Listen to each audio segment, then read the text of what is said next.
मेरे पीछे आप देख पा रहे हैं ये स्टूडेंट्स हैं जो कि आने वाले समय में 10th और +2 में इन्हीं में से कोई बच्चा हो सकता है जो कि पूरे हरियाणा में टॉप करे, क्योंकि इनकी स्टडी जो है आज इस लेवल पर पहुंच चुकी है कि पूरे हरियाणा में टॉप करना कोई बड़ी बात नहीं है। फिलहाल इनसे बातचीत कर लेते हैं, जान लेते हैं कि कैसी पढ़ाई है यहाँ पर और कब से पढ़ रहे हैं और कितना मज़ा आ रहा है पढ़ने में। तो बातचीत कर लेते हैं, सभी स्टूडेंट्स जो हैं यहाँ पर इस समय मौजूद हैं। नमस्कार, कितने समय से यहाँ पर आप पढ़ रहे हैं? सर अभी मैंने यहाँ पे बैच शुरू किया है, 1 साल हो गया वैसे मुझे यहाँ पे पढ़ते हुए। स्टिल मेरा 12th क्लास स्टार्ट हुई है अभी। जब आपने पहली बार इस इंस्टीट्यूट में आए थे उस समय आपका लेवल जो था और आज कितना लेवल बढ़ा आपका, क्या कहना चाहोगे? इंक्रीमेंट ही हो गया है सर। ये कहीं ना कहीं यस सर। कितनी मान सकते हैं 100 में से कितनी इंक्रीमेंट हुई है 1 साल में? मतलब यूँ है कि पहले चीज़ें कॉन्सेप्ट क्लियर नहीं थे, अब अच्छे से कॉन्सेप्ट क्लियर हो रहे हैं और मतलब अच्छा लग रहा है पढ़ के। पहले जब आप आए थे तो कौन सी क्लास में थे यहाँ पर? 11th में। +2 में कैसा स्कोर रहा आपका? +2 में तो या अभी हो रही है मेरी, मतलब 12th में हूँ मैं अभी। 11th जब सभी पढ़ाते हैं यहाँ पर, कैसे यहाँ की इन्वायरमेंट है और टीचर्स का बिहेवियर कैसा है, मेन बात ये है। बिहेवियर बहुत अच्छा है टीचर्स का, और मतलब कोऑपरेटिव भी हैं और अच्छा पढ़ाते हैं। गुड। झांसी में बहुत से इंस्टीट्यूट हैं, कोचिंग सेंटर्स भी हैं, उनको छोड़कर आपने यही कोचिंग सेंटर क्यों चुना? क्या खास बात है इसमें जो कि आप यहीं पर आए हो? यहाँ की फैकल्टीज़ अच्छी हैं, उनसे अट्रैक्ट हुई और पता चला था कि भाई बहुत अच्छा वेल स्टाफ है और अच्छा पढ़ाते हैं, सो इधर मैंने एडमिशन लिया था काइंड ऑफ। जो भी और विद्यार्थी देख पा रहे हैं उनको क्या कहना चाहोगे इंस्टीट्यूट के बारे में? कि एक बार आप आएँ और ट्रायल लें, एटलीस्ट आपको पता चलेगा कि क्या है क्या नहीं, और आप अच्छा फील करेंगे। I promise that. 1 साल हो गया। क्या कुछ सीखा नई बातें? बहुत कुछ सीखा है। पढ़ाई में कहीं ना कहीं इंक्रीज हुई है आपकी? हाँ हुई है। तो और भी जो विद्यार्थी देख पा रहे हैं उनसे क्या कहना चाहोगे इंस्टीट्यूट के लिए? मैं ये कहना चाहूँगा कि एक बार ट्रायल क्लास के लिए आओ और अपने जो क्वेश्चन है वो करके चले जाओ। आपको एक बार फिर से कहना चाहूँगा कि ये चेहरे एक बार ध्यान से देख लीजिए। आने वाले समय में इन्हीं में से कोई बच्चा हो सकता है जो कि हरियाणा में 10th और +2 में टॉप करे। फिलहाल सभी टीचर्स आपको दिखाना चाहूँगा कि ये वो टीचर्स हैं जो कि इनको पढ़ाने का जो कार्य करते हैं। फिलहाल इनसे बातचीत कर लेते हैं। सर पहले तो बहुत बहुत स्वागत है। स्वागत सर, नमस्कार। ये बच्चे जो हैं आज आ रहे हैं, इनका कहना है कि इंस्टीट्यूट में हमारी पढ़ाई कहीं ना कहीं इंक्रीज़ हुई है, तो आपका महत्वपूर्ण योगदान जाता है कहीं ना कहीं, क्या कहना चाहोगे? सर हम अपना पूरी जी जान से मेहनत करते हैं बच्चों का बेस बनाने में और बच्चों को आगे बढ़ाने के लिए, और उनको मोटिव करते हैं कि बच्चे आगे बढ़ के अपना अच्छा कैरियर बना सकें। कौन कौन से सब्जेक्ट यहाँ पर बच्चों को पढ़ाए जाते हैं? यहाँ पर sir physics, chemistry, biology, mathematics, ये सभी विषय यहाँ पर पढ़ाए जाते हैं। सभी विषय एक ही छत के नीचे। पहले बच्चों को ट्यूशन लेने के लिए दर पर दर जाना पड़ता था अलग अलग इंस्टीट्यूट पर या अलग अलग ट्यूशन सेंटर्स पर। सर इसका एक और फ़ायदा ये भी है कि बच्चों का जो एक सेंटर से दूसरे सेंटर पे या एक ट्यूशन से दूसरी ट्यूशन पे जाने में आधा घंटा वेस्ट हो जाता था। कभी बारिश आ गई तो एक क्लास मिस होगी, कभी सर्दी होगी, कभी गर्मी होगी, इस तरह की दिक्कतें आ रही थी। लेकिन यहाँ पे ऐसी दिक्कतें नहीं आएंगी। बच्चों को एक बार आना है, उसके बाद 3 घंटे के बाद जाना है, सीधा सारी क्लासें एक साथ में हो जाएंगी। सर आप क्या पढ़ाते हैं बच्चों को? मैं सर यहाँ पर फिजिक्स टीच करता हूँ।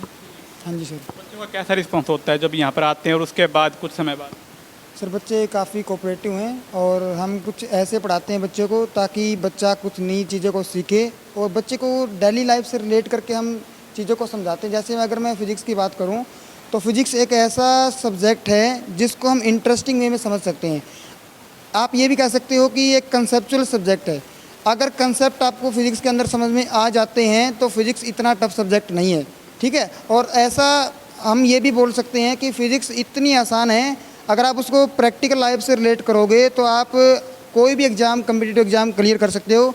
जैसा कि मैं बताऊं आपको, जेईई एडवांस है, नीट का एग्ज़ाम है, एमएनएस है, डिफेंस के एग्ज़ाम है, उनमें सबसे ज़्यादा मैथ और फिज़िक्स आती है। अगर फिज़िक्स और मैथ के कंसेप्ट आपके क्लियर हो जाते हैं तो वो आपके जो आप कोई भी पर्टिकुलर एग्ज़ाम देना चाहते हैं तो उसमें आप क्वालिफाई होंगे 100%। ऐसे बच्चे होते हैं जो कि थोड़ा कम पढ़ाई करते हैं, तो उन्हें किस प्रकार से आगे बढ़ाया जाता है? आपका महत्वपूर्ण योगदान रहता है कहीं ना कहीं उसमें। हाँ जी सर, हम उनको यही कहना चाहते हैं, हम यही पढ़ाते हैं कि उनका हम वीक पॉइंट देखते हैं सबसे पहले तो, फिर उसको हम उस लेवल पर लेकर आते हैं जहाँ से क्वेश्चन उठते हैं। हम क्या करते हैं, बच्चों को PYQ करवाते हैं। लास्ट ईयर कितने क्वेश्चन आए हुए हैं, लाइक 20 ईयर PYQ, कौन से कंपटीशन एग्जाम में आते हैं वही क्वेश्चन हम उनकी प्रैक्टिस करवाते हैं, बार बार वही क्वेश्चन रिपीट होता है। आप कोई भी कंपटीशन एग्जाम के क्वेश्चन उठा के देख लो, मोस्ट ऑफ द क्वेश्चन वही रिपीट होते हैं और वही हम उसको बार बार करवाते हैं। सबसे बड़ी बात यही है कि बच्चों का लेवल जो है काफ़ी कम होता है और उसको उठाने में इन टीचर्स का ही महत्वपूर्ण योगदान होता है। तो एक सर और भी हमारे साथ मौजूद हैं, इनसे भी बातचीत करेंगे। तो सर, आप क्या कहना चाहते हैं? सर मैं यही कहना चाहूँगा, अगर बच्चे ढंग से पढ़ें तो ये एग्ज़ाम को बेसिकली क्लियर कर सकते हैं। क्योंकि जो मेडिकल के साइंस में, बेसिकली मैं बायोलॉजी से रिलेटेड हूँ, बायोलॉजी सब्जेक्ट टीच करता हूँ, तो इसमें एग्ज़ाम होता है नीट का बेसिकली। क्योंकि MBBS जैसे कि BHMS ये क्लियर करना होता है। हर एक जो बच्चे का मकसद यही है +2 के बाद जो मेडिकल ले रहा है, अभी मैं BMS या MBBS करूँ। तो MBBS विदाउट बायो के तो होगी नहीं, बायो का बहुत रोल है इसके अंदर। I think all over complete bio आती है, फिजिक्स और केमिस्ट्री कुछ पार्ट होता है इनका, वो भी न्यूमेरिकल बेसिक। बायोलॉजी मेन है MBBS में। और इनके अदर कॉम्पिटिटिव एग्जाम में जैसे कि VLD और VS वेरी इंपॉर्टेंट है, क्योंकि पूरा डिस्ट्रिक्ट का सर्जन होगा वो। और VLD है एज कम्पेयर टू VS, ये भी बहुत अच्छा स्कोप है इसमें भी। और डिफेंसेस में ग्रुप X और Y में भी हमारा मेडिकल का बहुत स्कोप है। Thank you sir. फीस का क्या रहता है? बच्चों की मंथली होती है या कोर्स के रिगार्डिंग होती है? सर पेरेंट्स को जैसे आसान लगता है वैसे फ़ीस दे सकते हैं। जैसे मंथली फ़ीस दे सकते हैं, क्वार्टरली दे सकते हैं, हाफ ईयरली या एनुअली, जैसे पेरेंट्स को अच्छा लगता है वैसे। एनुअली देते हैं तो कुछ डिस्काउंट हो जाता है, मंथली देते तो जो फीस रेगुलर चलती है वही चलती है। सभी तरह से कॉर्पोरेट किया जाता है, पेरेंट्स को भी और बच्चों को भी। बिल्कुल सर। 9-10 की हमारी फ़ीस 1000 पर मंथ रहती है, जिसमें हम मैथ्स और साइंस दोनों सब्जेक्ट करवाते हैं। +1 +2 की फ़ीस जो है वो पर सब्जेक्ट वाइज होती है एनुअली। कॉन्टैक्ट नंबर और एड्रेस बता दीजिए। हमारा एड्रेस सर जीन चौक ICI बैंक बेसमेंट में है। यहाँ एक नियर में पेट्रोल पंप है, उसके साथ वाली बिल्डिंग में बेसमेंट में। और मेरा कॉन्टैक्ट नंबर है 9468323083। और हम कल से एक नया बैच स्टार्ट करने जा रहे हैं, जिसमें +1 +2 मेडिकल और नॉन मेडिकल का बैच है। और इसके साथ ही एक बैच और भी है, जिसमें +1 सिर्फ +1 का आर्ट्स, कॉमर्स, नॉन मेडिकल के सभी स्टूडेंट्स का एक सिर्फ मैथ्स का बैच भी कल से स्टार्ट करने जा रहे हैं। टाइमिंग हमारी यहाँ की रहती है सर 2 बजे से लेकर रात को 8 बजे तक हम यहाँ मिलते हैं और हमारी क्लासें चलती हैं। क्लासेस भी होंगी सर? हाँ सर, 2-3 दिन तक फ्री देते हैं। कि आपके शहर हांसी में डेल्टा कोचिंग इंस्टीट्यूट में एक बार आप ज़रूर पधारें। इनकी जो है क्लासेस एक बार आप ज्वाइन जरूर करें, उसके बाद ही निर्णय लें कि कैसा पढ़ाते हैं। आने वाले समय में 10th और +2 में अच्छे अंक लेना चाहते हैं तो एक बार डेल्टा कोचिंग सेंटर की क्लासेस जरूर ज्वाइन करें और देखते रहें NN24। धन्यवाद। अपना सामान MRP पर नहीं, डिस्काउंट पर लो। और हिसार में डिस्काउंट कहाँ मिल रहा है ये जानो SaleTrending.com पर। विजिट SaleTrending.com, पहले कंपेयर करो फिर शॉप करो।